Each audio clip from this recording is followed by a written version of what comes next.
가지 면류관 계속해서 우리가 살펴보는데요. 오늘 특별히 의의 면류관에 대해서 공부하도록 하겠습니다. 마태복음 6장 보십시오.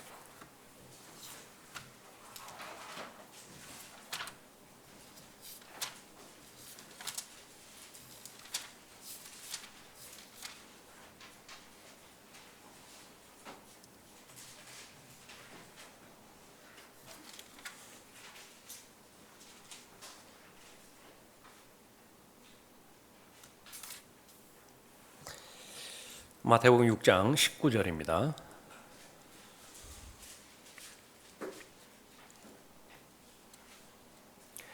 너희 자신을 위하여 땅에다 보물을 쌓아두지 말라. 거기는 점과 녹이 해치며 또 거기는 도둑들이 뚫고 들어와서 도둑질하느니라. 오히려 너희 자신을 위하여 하늘에다 보물을 쌓아두라. 거기는 좀이나 녹이 해치지도 않으며 또 거기는 도둑들이 뚫고 들어오지도 못하고 도둑질도 못하느니라. 너희 보물이 있는 곳에 너희 마음도 있느니라. 하나님의 기록된 말씀을 얼마만큼 현실적으로 받아들이는 것인가? 그게 믿음의 중요성이고 믿음의 분량이죠. 얼마만큼 기록된 말씀을 현실적으로 받아들일 수 있는 것이냐? 하나님께서는 기록된 말씀을 미래에 일어날 일들을 하나님의 책 성경에 기록해 놓으셨는데 그것을 나는 얼마만큼 어느 정도까지 현실로 끌어올 수 있는 것인가? 이게 믿음의 힘입니다. 하나님께서는 하나님의 말씀을 통해서 얼마만큼 이 투자에 대하여 장사하는 것에 대해서 중요하게 여기시는 것인가? 그것을 강조해 오셨습니다. 그래서 올바른 참된 기독교 신앙, 그것은 뜬구름 잡는 것이 결코 아닙니다.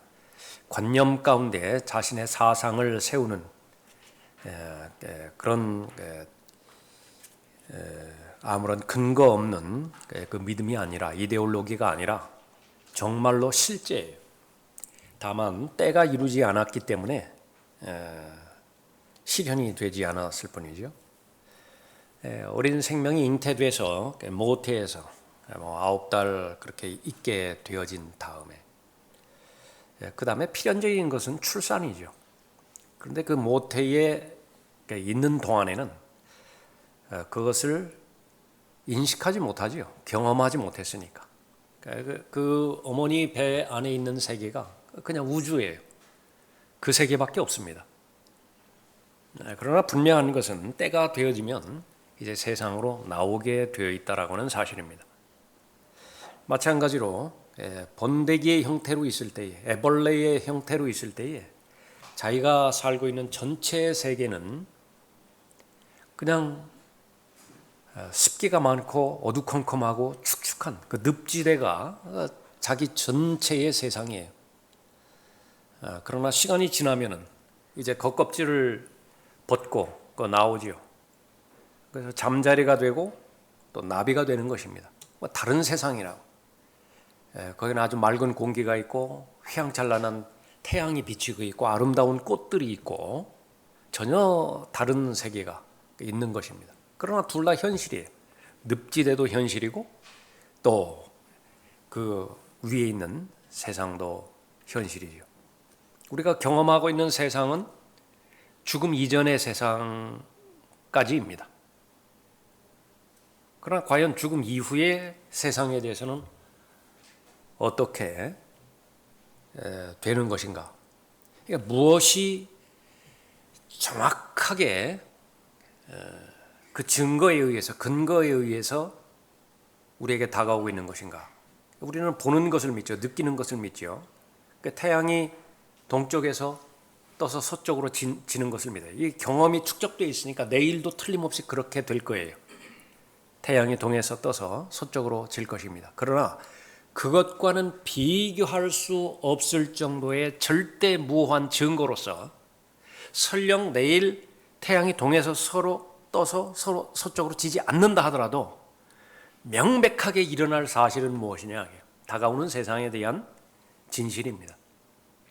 하나님께서 세상과 땅을 창조하셨는데, 하늘과 땅을 창조하셨는데 세상들을 창조하셨죠.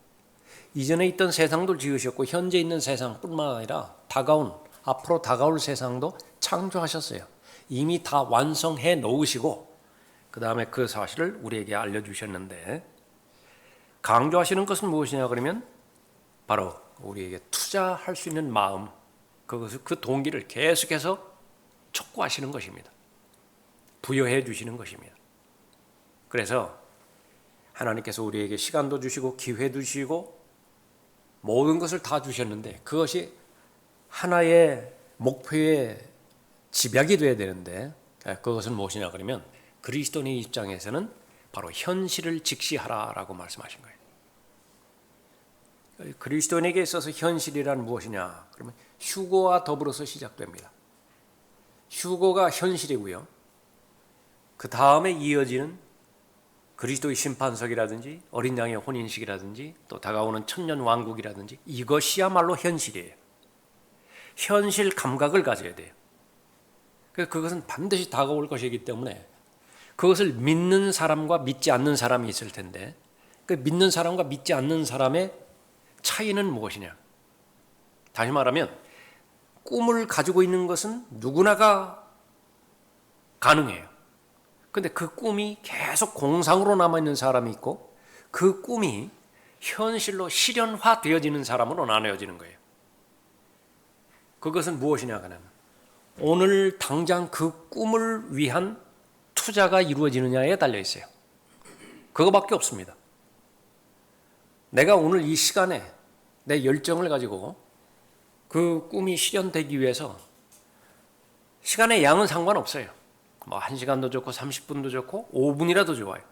그것이 계속해서 투자되어지고 있는 것이냐? 그러면 자신은 그 꿈을 믿는 사람이에요. 실현이 될 것이라고요. 그것이 인간 세상에서 살아가는 그 현상인데, 결과인데, 그러니까 그것과는 비교할 수 없는 정도의 그 가치를 지니고 절대성을 지닌 하나님의 말씀에 대한 투자, 그것은 더 말할 것도 없다. 그러니까 우리가 믿는다라고 하는 것이 우리의 현실이 되고 또 실제가 되기 위해서는 기록된 말씀이 하나님의 진리의 영에 의해서 우리에게 깨닫게 해주시고 우리가 알게 해주셨죠. 그것이 나의 것으로 되기 위해서는 나는 나에 해당되지는 어떤 투자가 현실적으로 이루어지는 것이냐, 그것에 의해 달려져 있다. 예. 그래서 밭에 숨겨진 보물, 그것을 발견했다라고 한다면 그것은 누가 강요하고 그것을 막 권면하고 그것을 초월해버리는 거예요. 그건 어떠한 일이 있다 하더라도 내 소유가 돼야 돼요.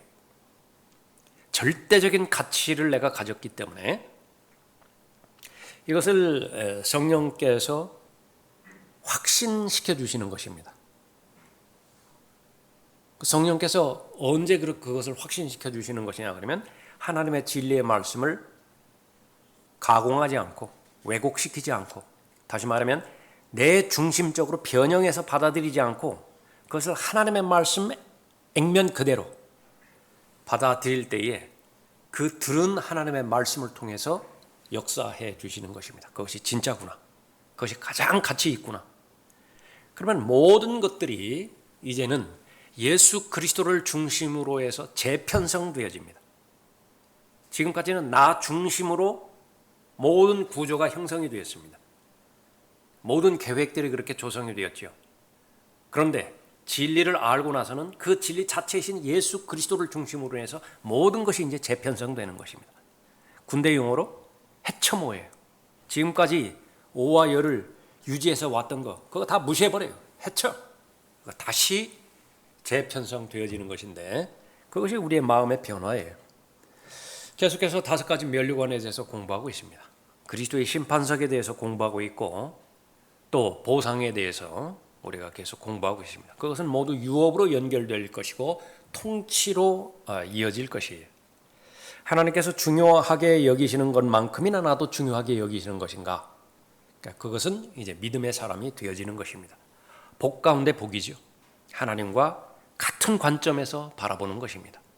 하나님께서 바라보시는 세상, 하나님께서 바라보시는 물질관, 하나님께서 바라보시는 인생관, 거기에 내가 코드를 맞춰서, 채널을 맞춰서 살펴볼 때 그때 이제 동행이 되어지는 것인데, 그것은 지금까지 경험하지 못한 마음의 변화를 주시는 것입니다. 얼마만큼 투자가 중요한 것인가? 다시 보십시오. 19절에 너희 자신을 위하여 땅에다 보물을 쌓아두지 말라. 이런 것이 이제 과거의 삶이었어요. 진리를 만나기 전까지 내 자신을 위해서 보물을 쌓는 것이지요. 분명한 목적이 있습니다. 목적이 없는 삶과 목적이 있는 삶, 그것은 다르죠. 그래서 소위 출세하고 세상에서 성공했다라고 하는 사람들, 그 뚜렷한 목표를 가지고 있고요. 그 목표에 합당한 투자를 계속해서 했어요. 그냥 되면 좋고 안 되면 안 좋고 그럴 정도가 아니라 사생 결단하고자 하는 각오로 그냥 사람들이 말하는 것처럼 전적으로 투자를 한 것입니다. 그래서 무언가를 이루어냈지요. 주변에 그런 사람들이 있다고요. 우리 주변에 그런 사람들이 있어요. 예. 그런데 이 모든 부분들이 이제 부정합니다. 그 모든 부분들을 부정한다. 그 부정하는 것은 무엇이냐면 목적이 이제 바뀌어지게 되어지고 대신에 목적으로 되었던 땅에 쌓아놓았던 보물들, 그것은 수단이 되어버리는 거예요. 수단이 되어야 된다.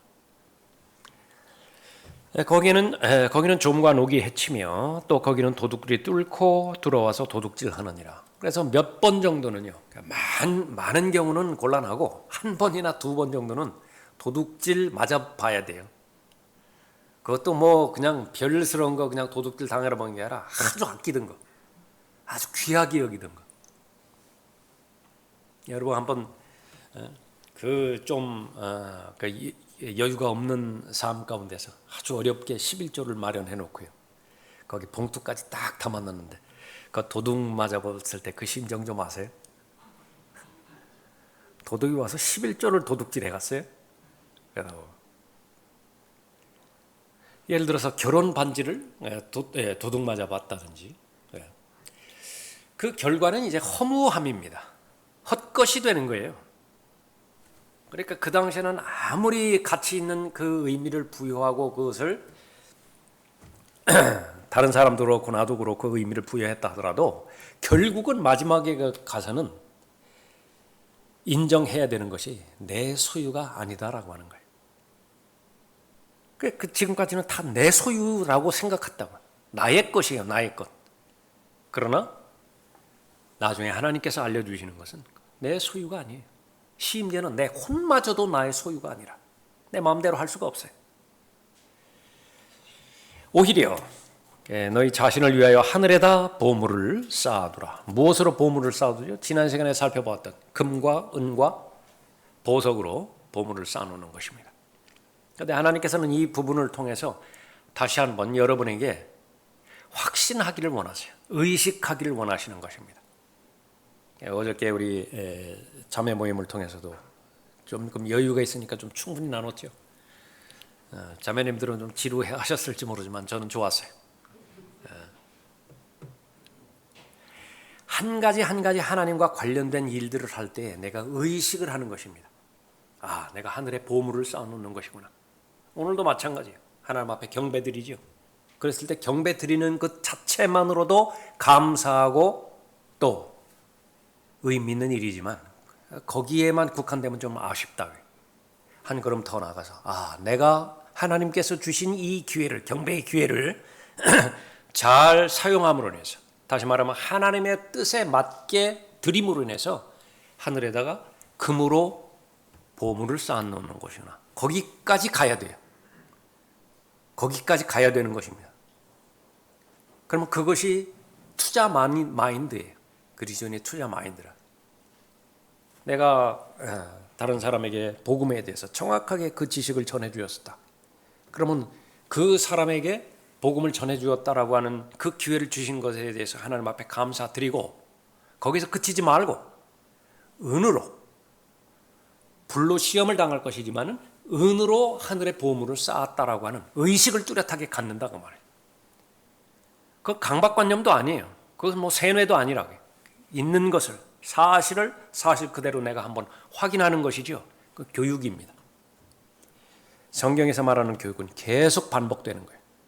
믿음은 언제 형성되어지는 것이냐? 변개되지 않은 하나님의 말씀, 진리 그 자체를 계속 반복적으로 들을 때에 그 진리가 내가 되는 거예요. 나의 것이 되어지는 것입니다. 21절에 너희 보물이 있는 곳에 너희 마음도 있느니라 말씀하고 있는 것이죠. 자, 그렇게 해서 계속해서 우리가 공부하는 가운데 얼마만큼 이 5가지 면류관에 대해서 면류관으로 대표되어지는 다가오는 세상에서의 하나님께서 예비해 주신 유업들, 복들이죠. 그것이 현실적으로 나의 것이 되는 것인가, 그것을 계속 여러분이 믿음 가운데서 여러분의 것으로 만들어야 되는 것입니다. 의의 면류관, 썩지 않을 면류관, 생명의 면류관, 영광의 면류관, 자랑의 면류관 다 있죠. 그래서 면류관, 제일 먼저 말할 때 그것은 통치한다라고 하는 내용을 모두 공통적으로 갖고 있습니다. 디모데후서 2장 11절 거기 나와 있죠. 찾아보십시오.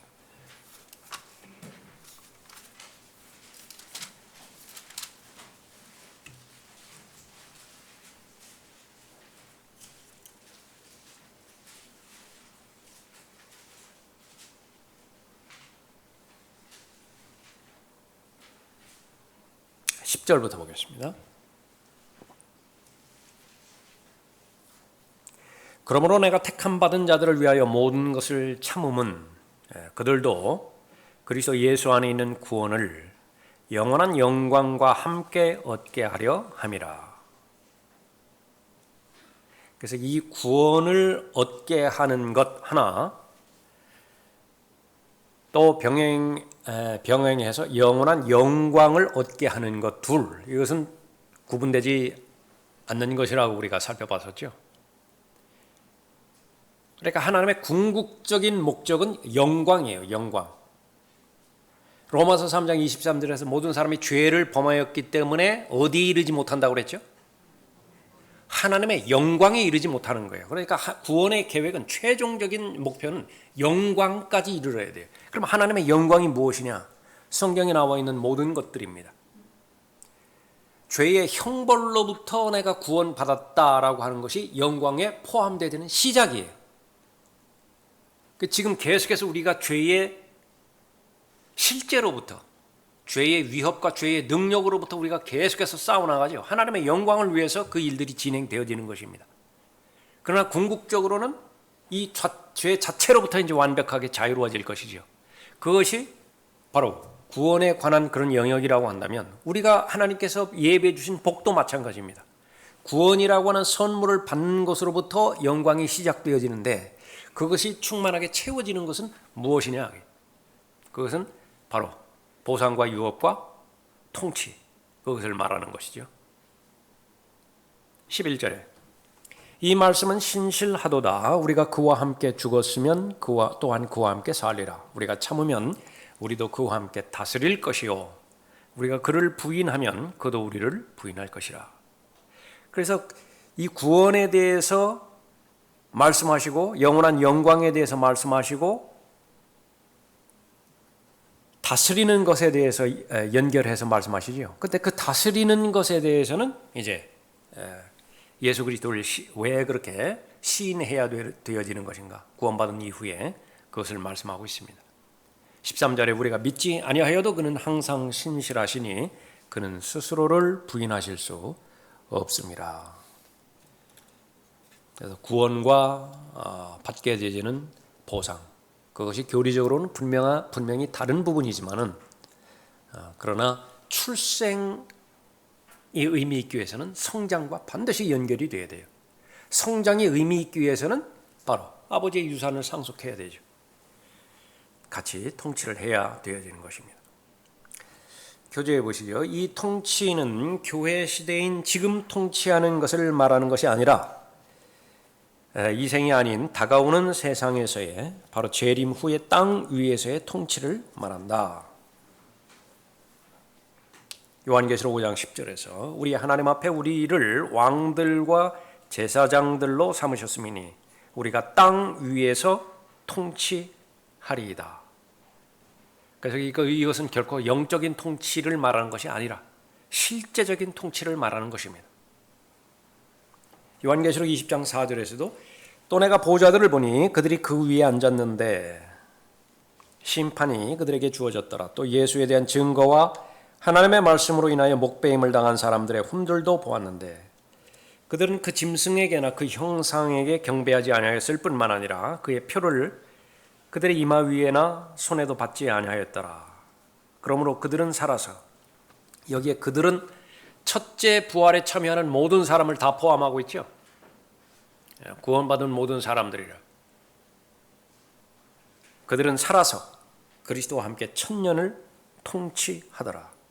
요한계시록 20장 6절에서도 첫 번째 부활에 참여하는 자는 복되고 거룩하도다. 여기서 말하는 복을 한번 생각해 보자고요.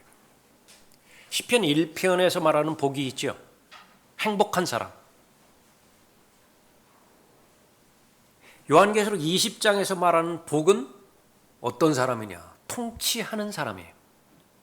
그러면 통치하지 못하는 사람은 어떻게 되는 거예요? 적어도 이 요한계시록 26장에서 말하는 복에는 해당되지 않아요. 첫 번째 부활에 참여하는 자는 복되고 거룩하도다.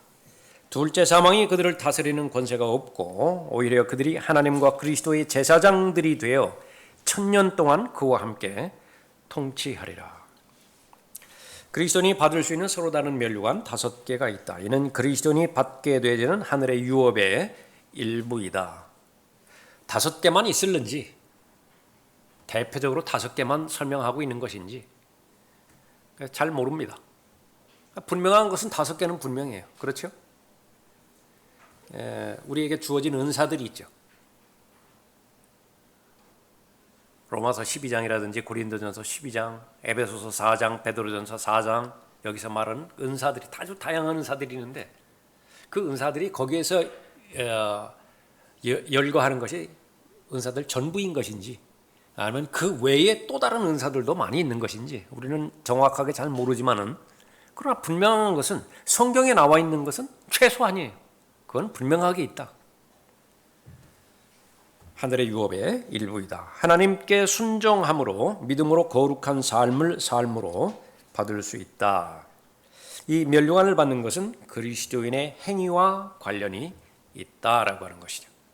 그래서 구원받기 이전의 행위, 그것은 더러운 걸레입니다. 거기에서는 하나님께서 어떠한 형태로도 간섭하지 않는 행위이기 때문에 그렇죠. 그러나 구원받은 이후에는 모두가 다 새롭습니다. 새로워요. 새로운 출생, 새로운 피조물, 새 사람, new. 그러니까 왜 그런 것인가? 그러면 그 마음에 성령께서 역사하시기 때문에 그랬습니다. 그래서 하나님께서 받아들이시는 행위는요, 성령께서 일하시는 것만 받아들여요. 육신이 일하는 것은 절대로 안 받아들인다. 그러니까 관심도 없어요. 반응하지도 않으세요. 성령께서 일하시는 것은 하나님께서 다 오케이 받아들인다. 성령께서 일하시는 것, 그 결과들 가운데 하나가 열매죠. 성령의 열매. 그러니까 성령의 열매는 받으시는 거예요. 성령의 열매를 누리는 그리스도인이 이 생에서 가장 행복하고요, 가장 복된 삶을 사는 것이고 만족스럽다고요. 그래서 그것은 시작일 뿐이에요. 그리스도인의 현실은 어디라고 그랬죠? 그리스도의 심판석이라. 그리스도의 현실은 어디라고 그랬죠? 천년왕국이라. 그 현실에서 비로소 투자의 열매가 나타나는 거예요. 지금 계속 투자하는 거예요. 투자하는 중에도 마음이 기쁘다고요. 그러니까 투자할 수 있는 기회가 생겼잖아요. 투자할 수 있는 자본이 생겼잖아요. 그래서 투자했다고요. 그건 알아요. 다른 사람은 몰라도 나는 안다고요. 가장 많으면은요, 몇 배까지 이렇게 그 이익이 환수돼서 옵니까? 1000%라게 1000%. 괜찮죠? 그 정도면 30배, 60배로 돌아오는 것도 있지만은요, 100배로 돌아오는 것도 있어요. 그 정도면 투자할 가치가 있죠.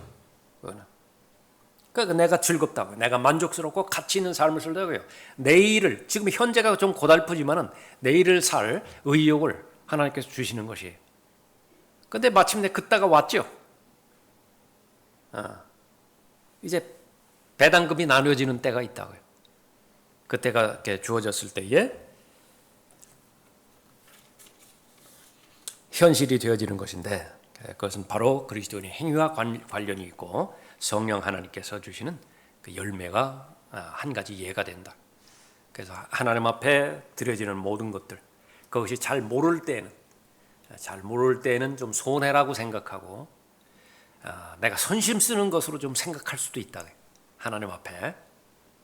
그러나 전체적인 관점에서 봤을 때는 하나님께서 복 주시기 위해서, 하나님께서는 주시는 분이에요. 주시기 위해서 한 알의 작은 미라를 필요로 하시는 것이죠. 의의 멸관 디모데후서 4장 7절 8절입니다. 여기는 성경을 보십시오. 디모데후서 4장 보십시오.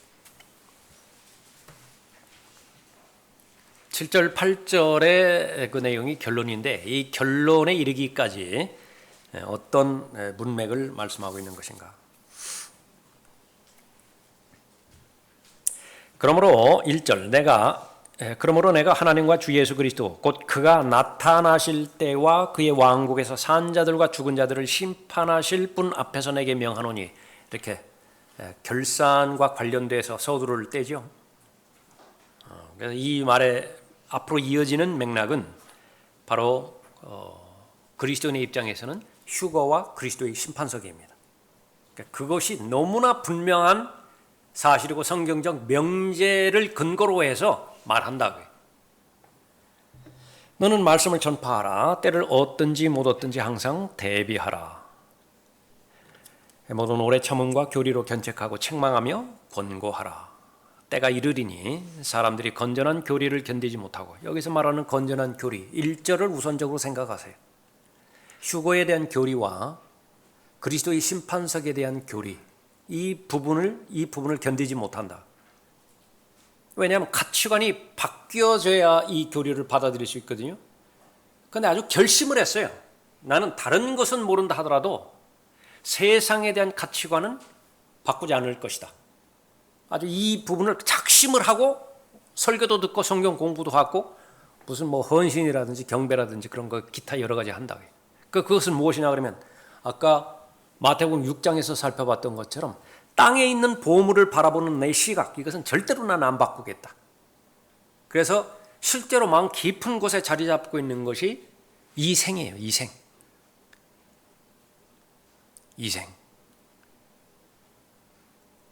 그래서 만약에 부활을 이야기하고 하나님의 사랑을 이야기하고 그런다 하더라도 실제로 그 사람이 가지고 있는 것이 이생뿐이라고 한다면 비참하다고 그랬죠. 그런데 그것이 현실이 되는 날이 계속해서 그 수가 늘어나는 것이 마지막 날들이다. 그러니까 그것을 성경에서 예언하는 것입니다.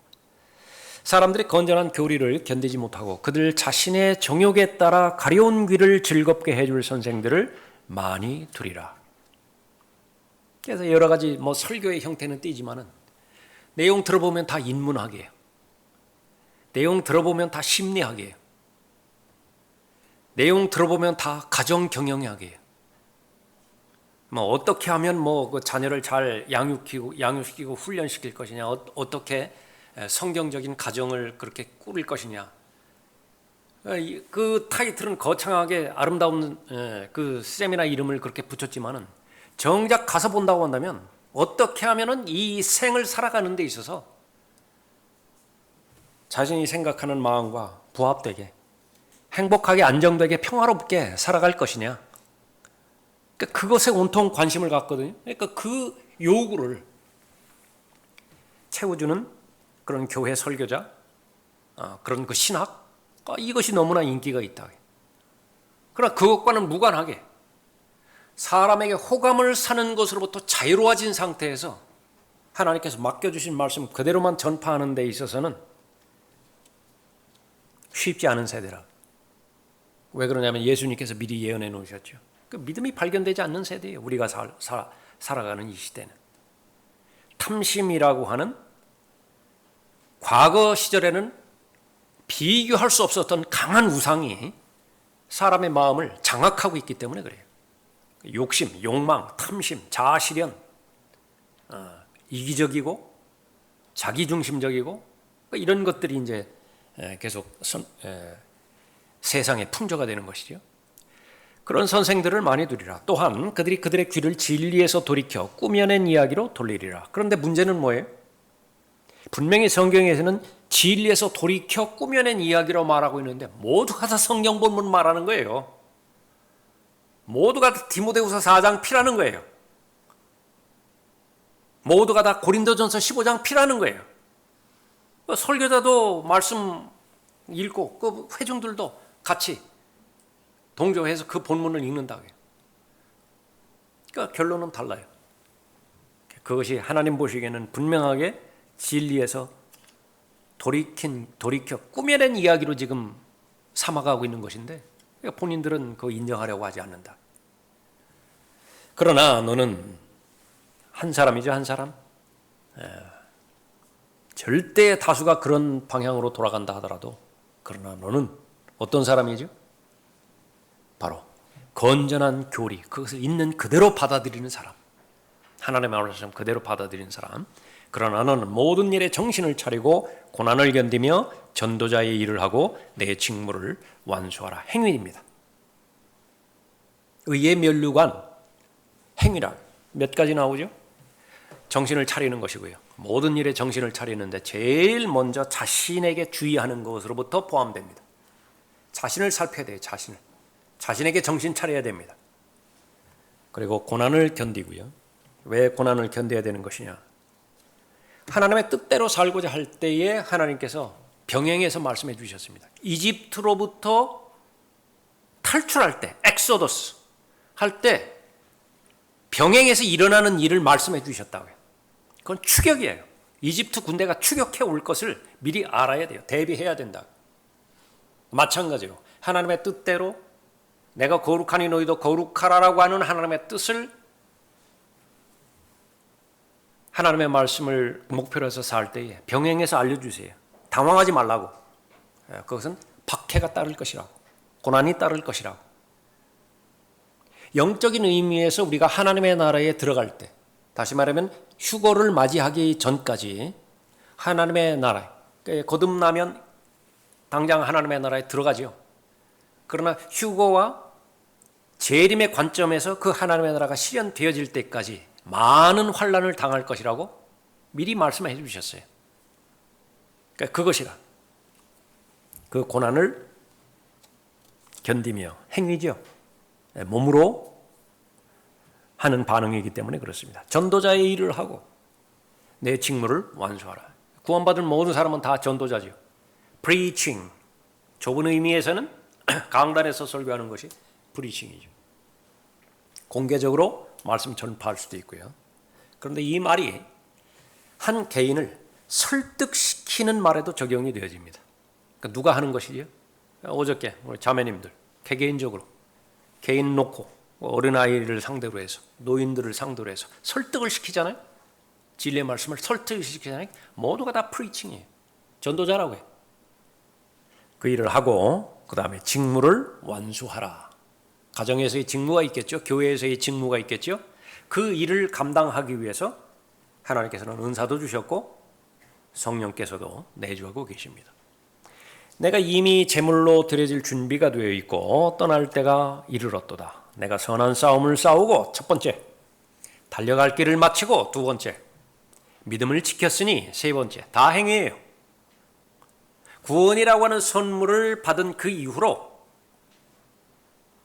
하나님께서 지혜와 계시의 영을 주셔서 그 부르심의 소망이 얼마나 위대한 것인지 이미 깨달은 이후로는 빌립보서 3장에서 언급한 것처럼요. 지금까지 해왔던, 다시 말하면 땅의 보물을 쌓아왔던 모든 것들, 그것이 어떤 사람에게는 돈일 수 있고요. 사람마다 다 달라요.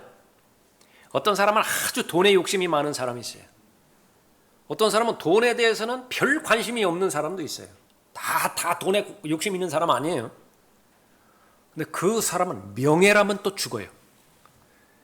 그래서 자신의 명예가 실추됐다라고 한다면요, 견디지를 못하는 거예요. 정치인 가운데 그런 사람이 있었죠. 제가 나름대로 좀 평가를 했던 정치인이었는데요. 많은 돈도 아니에요. 그냥 수천만 원 받았다고요. 그러니까 너무 수치스러운 거예요. 그게 자살해버렸다고. 그러니까 다 사람마다 다 다르다고요. 돈에 욕심 있는 사람, 무슨 명예에 욕심 있는 사람, 다른 욕망에 욕심 있는 사람. 그것이 다 땅에 보물을 쌓아놓는 것이다. 땅에. 그러나 그 모든 그 부분에 있어서 하나님께서 말씀하신 것처럼 마음의 변화를 통해서 올바로 직시를 했는데 그것이 배설물과 같았다라고 그렇게 보아지는 것이죠. 그것이 진리의 능력이죠. 내가 선한 싸움을 싸우고 달려갈 길을 마치고 그 믿음을 지켰으니 이후로는 나를 위하여 의의 면류관이 마련되어 있어 의로운 재판관이신 주께서 그날에 그것을 내게 주실 것이며 또 나뿐만 아니라 그의 나타나심을 사모하는 모든 사람에게도 주실 것이라. 그의 나타나심을 사모하는 모든 사람, 반드시 그리스도인은 이러한 사람이 되어야 되죠. 이런 소망이 있어야 되고 이런 열망이 있어야 되죠. 그러기 위해서는 어떻게 되죠? 1절부터 우리가 간략하게 살펴봤습니다. 제일 먼저 바로 나는 그리스도의 심판을 현실적으로 준비하고 대비하고 있는 것인가. 오늘 경배 드리기 위해서 대비하고 준비하고 있었죠. 주일날 올바른 경배를 드리기 위해서는 토요일부터 시작됩니다. 토요일날 일찍 자야 돼요. 토요일날 일찍 자야 된다고요. 그러니까 거기서부터 준비가 되죠. 그러니까 시간 계산할 거 아니겠어요? 네, 그 시간 드리고. 그래야 이제 올바른 하나님께서 받으시는 경배를 그렇게 잘 받을 것입니다. 준비를 할 것입니다. 영적으로도 얼마나 많이 세심하게 준비하고 있습니까? 하나님과 나 사이에 죄가 가로막혀 있다라고 한다면 그 어떤 최상의 것을 드린다 하더라도 하나님께서는 안 받으세요. 예수 그리스도의 보혈의 능력으로 자백해야 되는 것이죠. 담대한 마음으로 잘 구비를 해야 되는 것이죠. 그래서 우리가 이제 입술의 찬양의 열매부터 시작해서 우리가 빈손으로 나오지 않는다. 감사도 드리고 자백하기도 하고 또 내 소원도 하나님 앞에 드리죠. 또 염원도 하나님 앞에 드린다. 내가 이렇게 되었으면 좋겠습니다. 다양하게. 다 준비고 다 예비하는 것입니다. 마찬가지로 정년이 가까이 다가왔다. 그 준비할 거 아니겠어요? 어쨌든 시간은 간다고요. 시간은 가는데 정년을 맞이했을 때 나는 어떻게 준비를 해야 될 것이냐. 그 준비할 거 아니겠어요? 현실이기 때문에 그런 것이. 마찬가지로 그리스도의 심판석, 너무나 분명하게 나에게 다가오는 현실인데 어떻게 준비를 하는 것이냐. 하나님의 말씀, 건전한 교리의 말씀으로 볼 때 가장 최상으로 준비하는 것이 어떤 것이냐. 성령 하나님께서 하나님의 말씀 자신의 책을 통해서 일일이 구체적으로 잘 알려주셨죠. 그러니까 그렇게 하는 것이. 내가 해야 되는 일들도 잘 봤습니다. 우선 세상의 풍조로부터 내가 독립하는 것입니다. 세상에서는 다수가 그쪽으로 흘러가는 것입니다. 근데 나에게 영향력을 주는 몇몇 요소들도 있어요. 누구죠? 교회 다니는 사람들이에요. 기독교를 종교라고 믿는 사람들을 말한다 그래요. 살펴봤더니 대다수의 사람들인데 그러나 진리의 말씀을 기준으로 해서 살펴봤더니 건전한 교리 견디지 못하는 사람이에요. 필요한 말씀이 있는데 그것은 바로 교리라든지 책망이라든지 바로잡음이라든지 이런 말씀이 우선적으로 필요하거든요. 절뚝거리는 다리를 우선 고쳐야 되죠. 위골된 그 비정상적인 상태를, 탈골된 비정상적인 상태를 맞춰야 되죠. 교합을 해야 되죠. 결합을 시켜야 뚜벅뚜벅 걸어갈 거 아니겠어요? 근데 그것은 건드리지 말라는 거예요. 건드리지 말고 계속해서 그 통증을 완화시켜 줄 수 있는 진통제만 놔달라는 거예요. 근데 그것을 서로가 맞았어요. 의사도 그렇게 응하고 환자도 그렇게 응하고 다 망해가는 거죠. 소경이 소경을 인도하는 것입니다. 그렇다 하더라도 비록 수는 적다 하더라도 다른 사람 볼 것 없이 우선 나 자신을 보라. 그러나 너는 내 자신이 하나님의 말씀 앞에 올바로 서서 내가 해야 될 일. 하나님께서 우선적으로 지금까지도 정신 차리고 잘 해왔지만은 무엇보다도 오늘날을 사는 이 시대에 정신 차리라고 그랬다고요. 전도자 일을 하라고 그랬다고요. 자신의 직무를 마치라고 그랬죠. 그래서 그것을 계속해서 자신을 살피라고 그랬습니다. 나는 달려갈 나의 코스가 하나님께서 정해주셨는데 그 코스를 잘 맞췄는가? 믿음을 지켰는가? 다른 사람 믿음 거기까지 신경 쓸 겨를이 없다고요. 지금 내 믿음만 살펴보는데도 여력이 없어요. 예? 나는 믿음의 선한 싸움을 싸워왔는가? 그래서 믿음의 선한 싸움을 싸우라고 그랬더니 그냥 진흙탕 싸움 싸우고 정치인들만 진흙탕 싸움만 싸우는 거 아니에요. 사람들이 잘 몰라서 그렇죠. 교회 안에서도 얼마나 지저분하고 더러운 사람이 난장판이 되는지 아세요? 그런 부분으로부터 자신을 잘 지켰다. 그리고 바울의 고백처럼 언젠가는 떠난다. 영원히 머무를 사람이 아니에요. 언젠가는 떠나는 거예요. 그러니까 그것을 잘 준비하고 그 됐을 때에 내가 한 가지 아는 것은 하나님께서 약속해 주셨어요. 그러니까 의의 멸류관 마련되어 있다.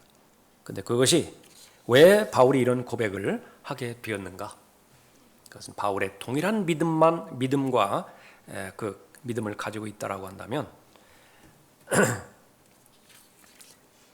모두가 다 같은 의의 멸류관을 받을 것이라 말하고 있는 것이죠. 자, 이 의의 멸관은 진정으로 예수 그리스도를 바라는 모든 믿는 자들에게 주어진다.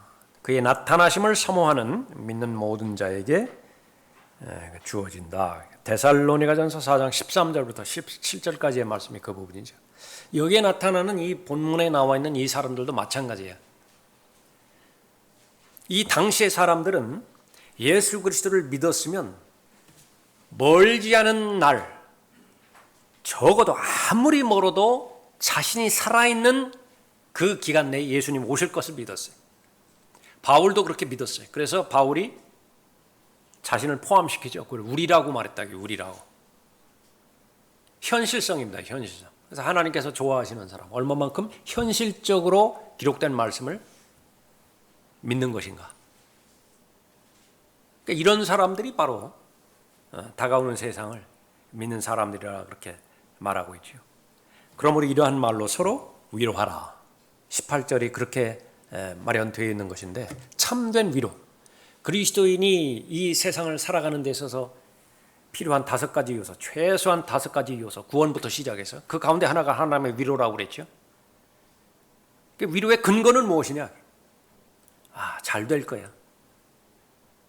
근거가 있으면 더 위안이 될 것 같다. 그런데 우리는 하나님의 말씀을 근거로 해서 위로를 하죠. 다시 만나는 거예요. 다시 만나는 거예요. 잠정적으로 헤어지는 것입니다. 동시에 같이 갔으면 좋겠는데 그러나 시간차가 있죠. 할 일들이 다 다르니까. 그러나 달려갈 길 마치면 믿음의 선한 싸움을 싸웠으면 다 간다. 부정적인 의미에서요. 우리 모두는 집행일이 다를 뿐이에요. 뭐가 집행하죠? 사형이 집행된다고요. 사형이. 집행일이 다를 뿐인 사형수들이에요. 동의하시나요?